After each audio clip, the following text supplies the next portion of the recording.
Thanks for joining us. I'm Lorelei Shamayo. We are Metaphysical Empowerment and Wellness Events, and we interview our practitioners so you can get a sense of who we are before you come to see us. We have events throughout the Northwest, and today I'm interviewing Janine Oates Almquist. So Janine, what is it that you do, and what will you be sharing at our events? Hey, Lorelei, I'm super psyched. Thank you so much for interviewing me. So I am an animal communicator. So I do it a little bit differently, I think, than some others that I've met throughout my life. And what I do is I do soul level animal communication. So what that basically means is your animals are in your life for a reason. They are there to teach you lessons. And so we all know this about our animals if we choose to admit it or not, I suppose. And so the animals, they're here to teach us a lesson. And so a lot of times we don't know why they're doing certain things. And through the conversation, what'll happen is they will tell us, hey, this is what my behavior is. And this is how it's making you feel. And this is what it's teaching you. And that's because I really want you to learn the lesson of X, right? Whatever that lesson may be. So that's how I generally approach it, which is really fun because it makes for a very robust conversation. Oh, it's great. I appreciate it, right? It's all about like growth and opportunities. So do people often bring their animals to you? Do they bring photos? Do they just share about their animals? Or like how does that happen? Well, usually I work just straight over the phone, so I don't need a photo. And sometimes it's better actually without a photo because then, I trust what I get and I get what I get, and then we have a great conversation about it. So usually no photos, but if you want to share a photo with me, I'm always psyched to see. And then sometimes people come, like at the fairs, they'll come and bring their animals, which is fun too. And then you can have a really robust conversation as well. So it all works, photos, no photos, in person and over the phone, everything's good. Oh, that's great. And how did you get started doing this work? Well, let's see. How did I get started? So I guess part of it is I've been an animal freak for my whole life. And so I've been wild about all the animals and every animal. And so about 20 or so years ago, I took my first animal communication lesson. And, I just wasn't ready. And so I had a hard time retaining the information and using it. And I could never get in touch with another animal and find out what was really on their mind. And so then about maybe 8 years ago now, I got in touch with a local animal communicator teacher who was really fun. And I took lots of lessons from her and felt like I learned a ton. And then I expanded and went to a new teacher, and she's on the East Coast. And she's the one that's brought in the soul lesson part.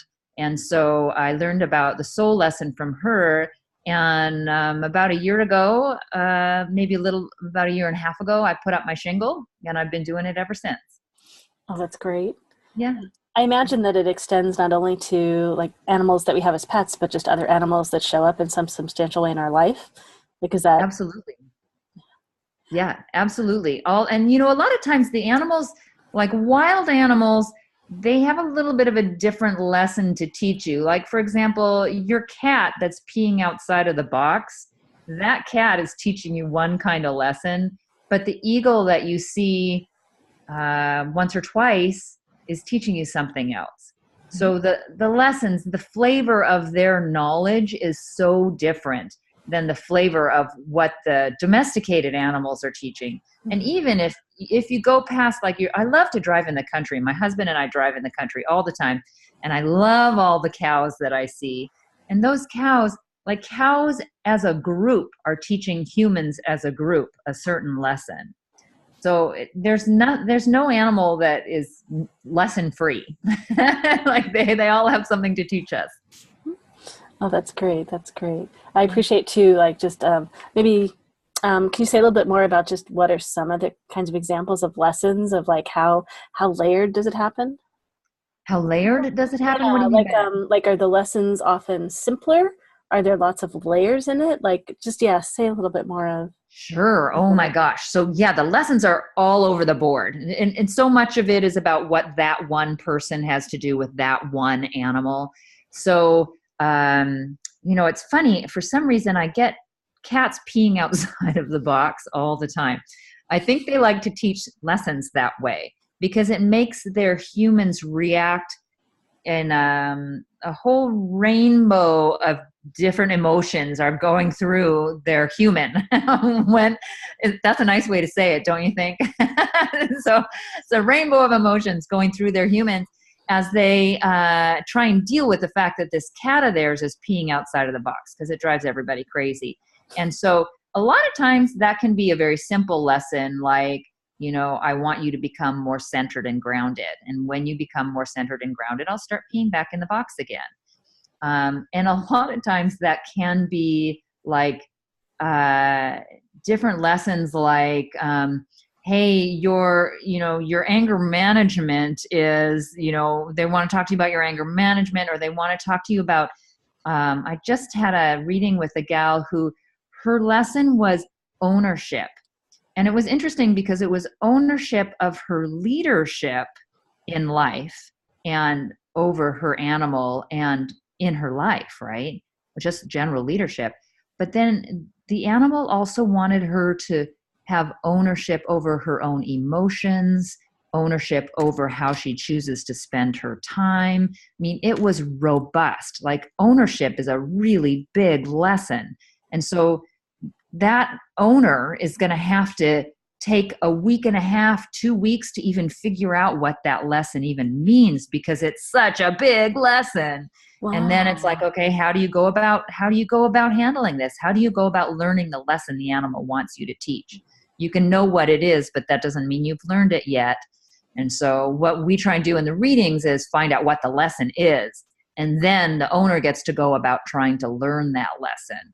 And then, of course, the animal's behavior will change because they've taught you the lesson. And then they can relax a little bit. All right, go on to the next one. And go on to the next one. Or give you a little bit of a break. We all hope, right? Oh, that's great. Sounds lovely. I have some questions for the next event. All right. Well, how can people find you on the web to learn more about you and what you do? Oh, well, let's see. So, what you can do is go www.wetnosewisdom.com. That's the easiest way. But sometimes that you have to type in the whole thing. I have found that when I Google wet nose wisdom, like a whole bunch of other stuff comes up. So if you type in www.wetnosewisdom.com, then you'll find me. And my actual website is JanineOatesAlmquist.com. So, and that'll tell you all about me and what makes me tick and why I started this, depending on how much you want to read. And then there's also a link there for services if somebody wants to get in touch with me. Okay, great. And they can also find you at our Metaphysical Empowerment events, which we offer. Yeah, we offer in 4 different cities now. So we offer them in Redmond and Seattle, and also in Portland, Eugene, and Salem, Oregon. And you can find us on the web at MetaphysicalEmpowermentEvents.com, and we're also on Facebook. Thanks so much for everyone watching. Thanks so much, Janine. Thanks, everybody.